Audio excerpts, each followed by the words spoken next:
নমস্কার, কেমন আছেন সবাই? আজ আমি আমার বৌমার স্বাদের ভিডিও আপনাদের সাথে শেয়ার করব। বৌমা অর্থাৎ আমার বাস্তত দিদির ছেলের বউ। বৌমাকে দেখুন কি সুন্দর সাজানো হয়েছে। অনুষ্ঠানের যে জায়গাটি দেখুন, সেই জায়গাটিও কি সুন্দর সাজিয়ে নেওয়া হয়েছে। এটি হল বুক করে করা হয়েছিল, তাই তারাই সাজিয়ে দিয়েছিল। বিভিন্ন সমস্ত তত্ত্বের ট্রে তার হাতে তুলে দেওয়া হচ্ছে। এটা দেখুন, আমার মেয়েও তুলে দিচ্ছে বৌদির হাতে।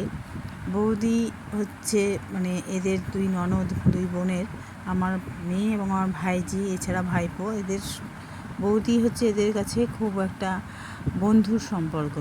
দেখুন, সঙ্গে মামি শাশুড়ি, আমার ছোটো বৌদি। যদিও এই অনুষ্ঠানে আমি যেতে পারিনি, কারণ সেই সময় আমি খুব অসুস্থ ছিলাম। এই অনুষ্ঠানটি হয়েছিল জুনের শেষে। দেখুন, আমার বর, আমার মেয়ে এবং জামাইবাবু, ছেলের বউ, যাদের অনুষ্ঠান অর্থাৎ উঠবি বাবা মা। এটি হচ্ছে বৌমা, দাদা, বৌদি। প্রচুর লোক এসেছিলো, কিন্তু আমি খুব মিস করেছি অনুষ্ঠানটিকে, কারণ আমি সেই সময় এতটাই অসুস্থ যে বিছানা থেকে উঠতে পারতাম না। আপনারা জানেন, আমি সেই ব্লগ আপনাদের সাথে আগেই শেয়ার করেছি। দিদি, জামাইবউ এবং ছেলের বউ, কি সুন্দর লাগছে না? সেজনকে কেক কেটে নিয়েছিল। কেকটাও কি অপূরূপ হয়েছিল। অনুষ্ঠানের ভিডিওটি আজকে এই পর্যন্ত শেষ করলাম। কেমন লাগলো? ভালো লাগলে লাইক, কমেন্ট, শেয়ার করবেন। Tata, bye bye.